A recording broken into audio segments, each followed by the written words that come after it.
welcome everybody to Drum Education Live, episode 66. And today we have the wonderful Lindsay ARTKOP here. Thank you so much. I'm super excited to talk to you guys. So you're an amazing drummer. I hope you can understand me. And I have been following your Instagram and your YouTube and stuff. And I wanted to just know more about how you started. I think you were 6, right? Thank you. Yeah, I started playing when I was 6. Basically, there was a band teacher at my school that I started taking lessons from, and then I started playing in band a few years later in school. From there, I just started like taking lessons with other drum teachers, joining bands. I went to high school for music. Um, it was called ECA, Educational Center for the Arts, where I learned a lot about jazz drumming and jazz performance and music theory and stuff. And then I went to Berkeley, and I graduated, and then I moved to LA. That kind of brings us closer to today. I've been here in LA for like 4 years. Okay, cool. Awesome. So did you move to LA because you had something waiting for you, or it was just like, let's go to LA? It was pretty much me deciding I needed to move to a music city. I knew a lot of people that had already moved there, that I had met either at school or just like in some type of way musically. It kind of came down between LA or Nashville, and LA definitely seemed like the better place for me, because it was more pop music, and a lot more opportunities for the things that I wanted to do. Cool. Who was the first drummer who really got your attention?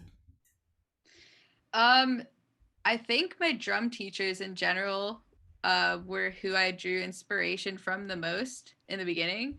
But then as I started to like look at videos and stuff on YouTube and Instagram, it was probably like Steve Jordan, Steve Gadd, Chris Coleman is one of my favorite drummers. I just love to watch like YouTube videos of people either playing grooves or doing chops. Yeah, I quickly became obsessed with trying to emulate them. Cool. Awesome. And do you have like a one, like this is the one favorite drummer?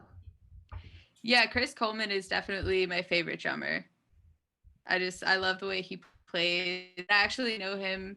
I think we met the first time at NAMM in 2017 or something, and then I saw him at a clinic in LA in Guitar Center in 2019, and he asked to hang out because he was there for like a couple days. So the next day we hung out, and he got to like come to my studio and like give me a lesson and just great advice, and it was a really cool day. Cool. That's Yeah, amazing. yeah, it was awesome. Um, the way you play, I feel like you are. Forgive me if I'm wrong, but I feel like you're really hot on your rudiments and quite technical. Have you always been that way, or is that something that's developed from Berkeley? It's definitely something that came with taking so many drum lessons and getting, I guess, like a formal education from teachers and stuff. And I love to do warm ups, and I love to do pad work. It's definitely good to build the foundation with that. I kind of look at it like if I could build a great foundation in the hands and the feet, then I could build grooves and fills that sound good. Because if anything is off before that, it's just gonna come out in the grooves and the fills. So yeah, the more I advance, the more I realize the basics are the most important thing, and it's all about the foundation. So I definitely focus on that. Cool. What are you practicing nowadays in terms of technique, if anything?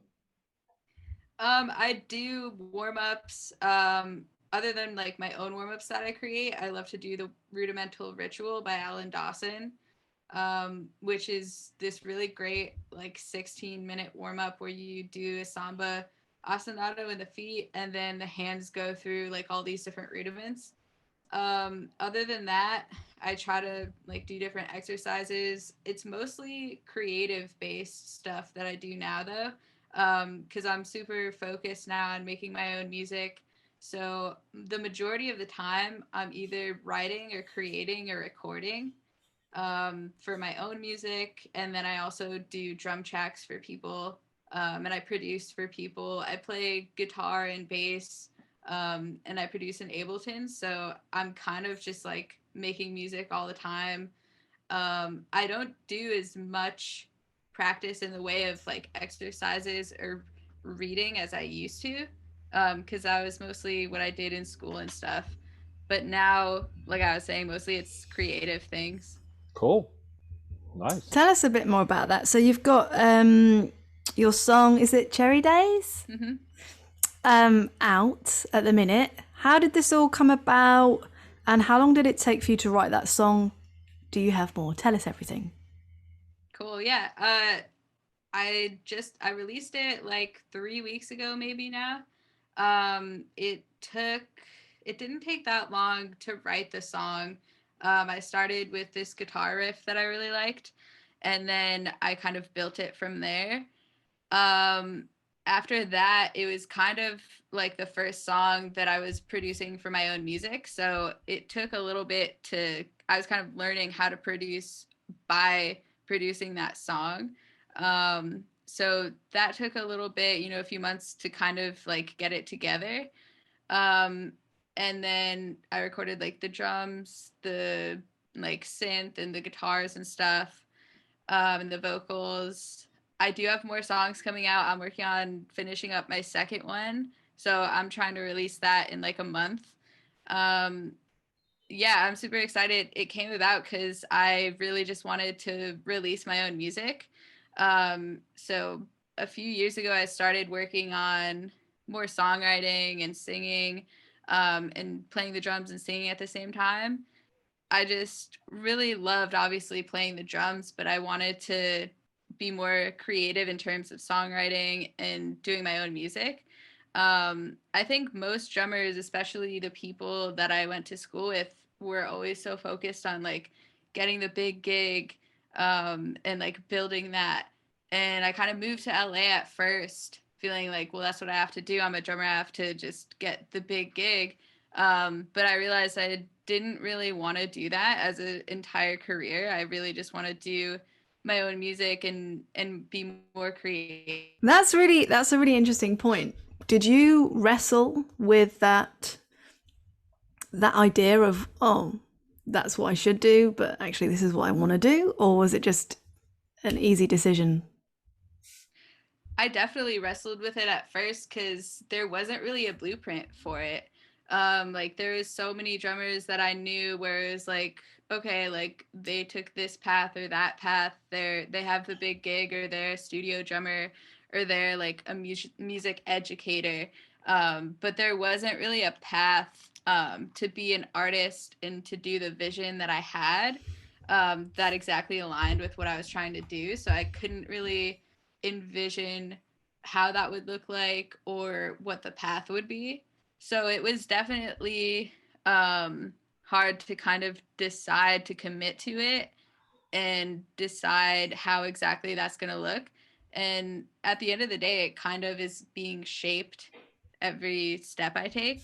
But it's really just about creating my own music and being able to perform it and use it in my own way. So you moved to LA with this mentality of getting the big gig, and then you kind of, correct me if I'm wrong, and then you transition like, I know, I want to do my thing. Is that correct? Yeah, that's true. So how long did it take you, and why did you make that decision? It took me like a couple years to kind of realize that. I made the decision because I just wasn't happy just playing gigs for people all the time.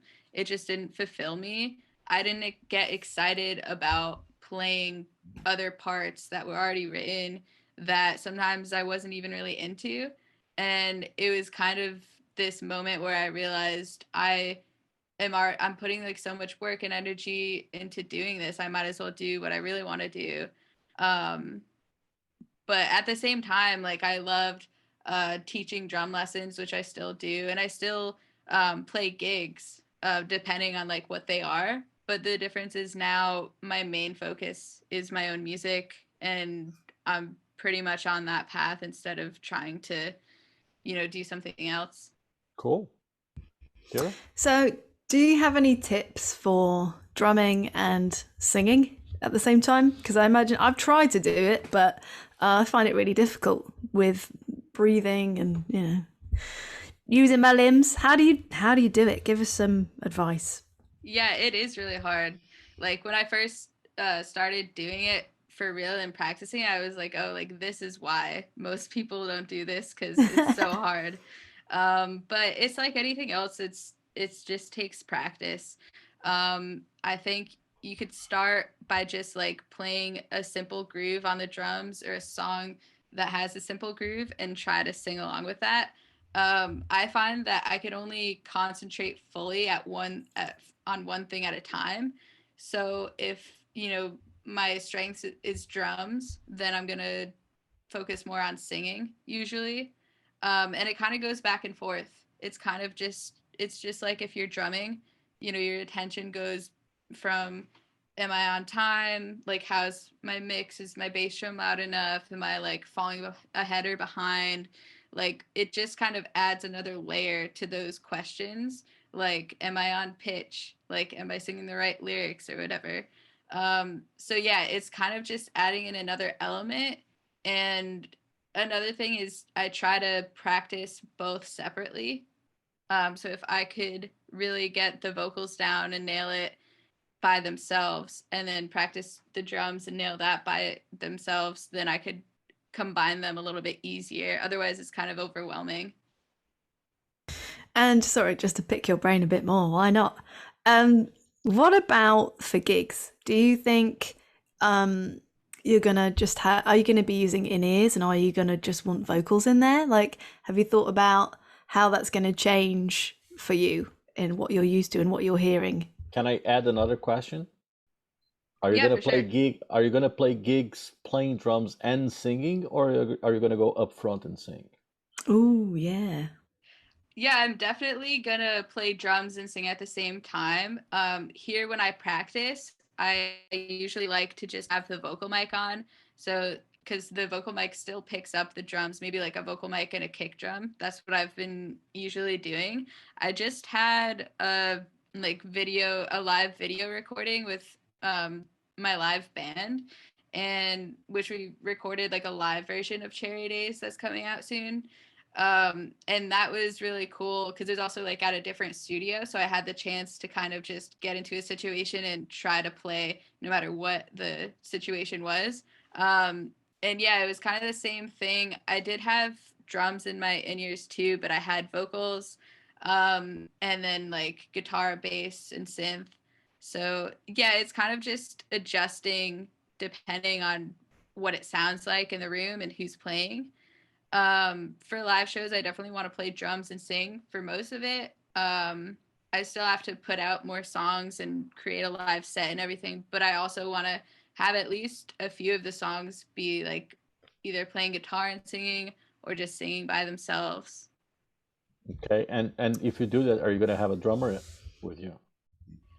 I've thought about it. I think it would be cool to have somebody in the band that can play drums and another instrument so we could switch off. Cool. Backing tracks are an option too. It kind of depends. All right. Kara? I think you should go right up front with the kit. That'd be really cool. Do it. Make them move. Be the first person. Yeah. Just go up there. Do it. I wanted to talk a little bit about Hit Like a Girl. You were champion, what, 2015? Yeah, 2015. What was the reason behind entering, and what was the effect on your career of winning? The reason I entered is because I heard about it like 3 or 4 years prior, and I had been entering, I think, like 2 or 3 times before that, and I didn't even get to the finals, let alone win. But I really loved the contest and the idea of it, and I always followed it every year. And then in 2015, that was my first year at Berkeley. And that's kind of the year where I really started to kind of take my musicianship to the next level, and started to practice and just like get better as a drummer overall. And then I decided to do a video that combined all these different styles, and kind of I had this vision of going from the intro to like a jazz thing to a Latin thing to like this gospel track, and just like soloing a lot. And I thought that that was going to be a really cool video just to have. And also I thought it would work well for the contest. And then I ended up winning, which was awesome. What came from it was a lot of great connections to people, like the Hit Like a Girl community. And then from there, I got to play at PASIC. And then I got endorsements like that year and the year after, just by like playing clinics that I did around the US mostly. Like I played in San Antonio for PASIC, and then I did like a bunch of clinics in New York City and Boston.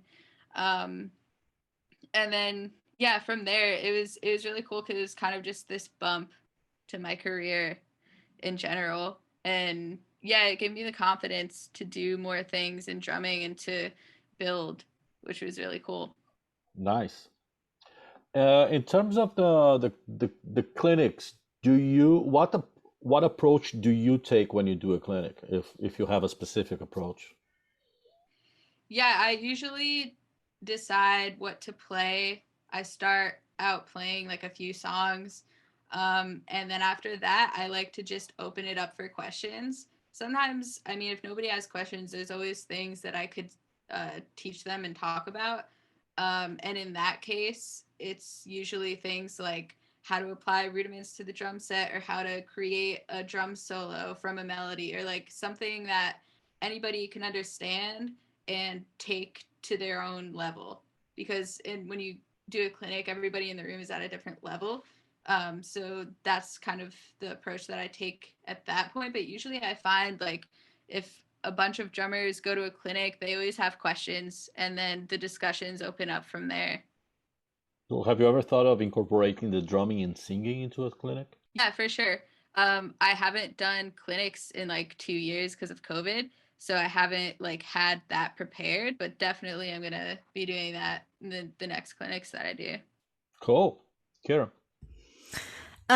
Well, speaking of education, I'm going to ask you the thing we always ask our guests, and that is, do you think there's anything missing from drumming education at the moment? That's a great question. It's hard to say. I mean, I have like 30 students right now. I teach weekly drum lessons to people. Most of them are online. A few of them have started coming back for in-person lessons. So like I'm teaching all the time. And I find that the personal feedback is always really great, because it gives people things to work on, and they're not as confused, and they're not as confused about like, what do I do next, or how am I doing?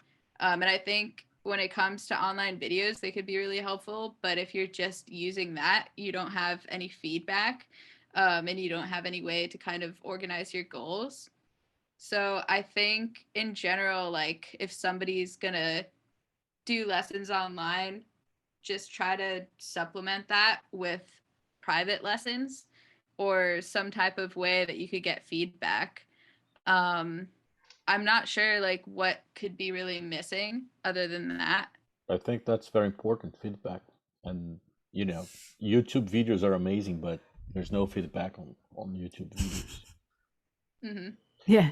And in terms of the students you have, do they come to you because you are you, or is just like people that want a drum lesson? It's both. Some people found me on social media, and they liked the videos, and then they like sent me a message, or they went to my website. And then other people, like I have a Yelp page, other people find me through that, and they might not even know about my videos. So yeah, it's kind of a mix. Cool. Nice. COVID has been a pretty horrible time for everybody. But I wondered if it changed anything. Did it make you reassess anything in your life? Yeah, I was just super grateful that my work continued. Like all of the gigs obviously went away, but I had so many students that I was able to continue that, and so many of my musician friends just either lost that or just they had so many live gigs before and that's all they did, so then they lost all of their work. So it made me super grateful that I have that and that it continued and that it's sustainable. That was really cool. And then it gave me more time to focus on my own music, which is, I think, the best part of that time. So when you're teaching, if you had to teach someone one thing, what would it be? About drums? Mm-hmm. Or you can give us a life. You can give us a life lesson. Always open for that. I think either way, it's kind of consistency is super important. That's what I find myself telling people a lot. It's better to practice like 5 days a week, even if it's for just 15-20 minutes a day, like minimum, compared to 3 hours once a week in one day. Because then at that point you have to kind of reteach yourself some things. It's not like riding a bike. It's very much like you have to keep up with it. So I think that's one of the most important things when it comes to practicing is just keeping consistent. Cool. Love that. Yeah. What are your goals in terms of your drumming and your music for the next year? Right now I'm focusing on putting songs out around that. That's kind of the main thing. Just building that and trying to continue just building that all of my songs and all of my music in general. Cool. You said you're in the studio since January. Where were you before? Were you teaching from a school? You're renting studio by the hour? How was it? I was in a different space, a different building. And the problem there was that it was just so loud. There were so many other drummers there. I could never record. I really lucked out here because there's only like one other drummer here, and they're on the other side of the building. And then like my neighbors are pretty quiet, like they're just producers and they're not even here often. So I really lucked out with this space. Yeah, ultimately the goal is one day to get a house and have a studio there. But for right now, I really love this space. It's been working out. Cool. It looks lush. It looks really nice. Can you would you mind like showing us a bit more of your room and maybe your equipment and the choices you've made for your drums? Yeah, totally. I'll see how far my webcam can actually go. But this is my desk. I'm gonna back up a little bit. So this is this side of the room. I have these diffusers here, and then I have the monitor, my laptop. This is like a headphone amp, so you could put like 4 different headphones in there. I have this Scarlett Focusrite. I think it's called like 18i20 or something. A lot of drummers have this interface. It's 8 inputs. It works really well. Some monitors. This is a guitar that I built when I was like 13. Oh, I love that. Look at it. Thanks. Oh, I love it. It's great. Thanks. Yeah, I like painted it and then I put like all of these magazine cutouts, and then I chose the different pickups. So like the bridge pickup is super bright. This pickup is kind of in the middle, and then the neck pickup is really warm. And the cool part is that it has a built-in tuner. So like you can tune. That's like, well fancy. Yeah. Yeah. That's brilliant. I didn't even know you could get that. Yeah, it's just like super customized. I have these mic stands on the wall, which has saved so much space. I put the mics above the drum set and measured it out. Behind the kit, I have some acoustic panels, and then bass traps in the corners, some acoustic panels on the wall. And then I have like some lights that are pretty cool. I'll show you. Nice. Yeah. And then like there's lights all around here. I would have to like go and like get the remote. But yeah, it's definitely a vibe. Cool. I love that. Yeah. Thank you. So in terms of setting up your room, and you've got your overhead mics attached to the wall. Smart idea. Gonna nick that. Yeah, I was thinking here. My room is so small. Like I can show you, but it's like just there and it's tiny and it's all just taken up by stands. It helps so much. How long did it take you then to like commit to putting the mics where they were? Did you have to do like a lot of tests? Because that, you know, that's a commitment, isn't it? Like putting it on the wall. How long was that whole process for you? Honestly, I kind of just figured like it can reach a certain amount and it could bend in a lot of ways. So if I put it in those two spaces, it'll be fine. I originally had my drum set kind of in the corner. So like that was how I decided where to put the mic stands. But then when I like rearranged things, I wanted to put my drum set where it is now. And it still works great because it's so adjustable. And it's such a small space. So yeah, I couldn't like move my drum set over here or something. But I think as long as it should work out. But the interesting thing is those are the only wall mounted mic stands that I could find. Like there's literally only one that I could find on Amazon, on Guitar Center, like Sweetwater, like there was nothing. I originally got the idea from a friend that had wall-mounted mic stands, but he wasn't using this. Like he literally created it from wood. So I was like, I need something I could just put up there. What kit have you got? Are you big into like your drum gear and stuff? Yeah, definitely. This is actually the kit that I won from Hit Like a Girl. It's a Mapex My Identity. Oh, I forget you win a drum kit. Yeah. That's nuts. Yeah. I got to design the whole thing on their website. Yeah, it's totally customizable. And then I play Zildjian cymbals, Evans heads, Vic Firth sticks. I really love my cymbal collection. I have this Trash Smash over there. That's one of my favorite crash cymbals. It's like super explosive.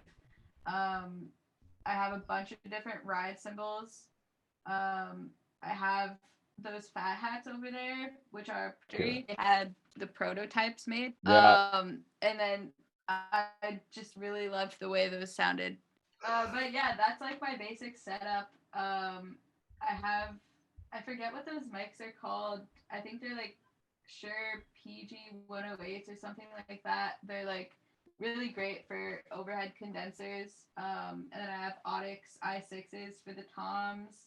And Audix, I think D6 kick mic. And then for the vocal mic, I use a Shure Beta 56A, which is actually a tom mic, but it works really well for a vocal mic because it's so condensed. Like another like issue when you're singing and playing drums is to like hit the mic or have it get in the way. And it also has really great isolation. So when I sing, like the drums kind of go down a little bit. Cool. That's perfect. And that's a tom mic. Yeah. That's genius, that's what you want, isn't it? Yeah. So you're going to bring that to gigs? Yeah, I usually bring it like if I'm going to play somewhere else. Awesome. Cool. Now I'm gonna ask the same thing with a different twist.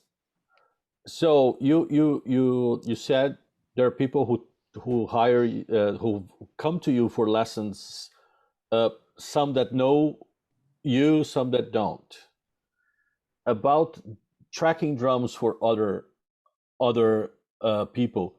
Do people come to you because of the way you play, or because obviously they know you, because otherwise they wouldn't contact you, but it's just like, yeah, I need drums?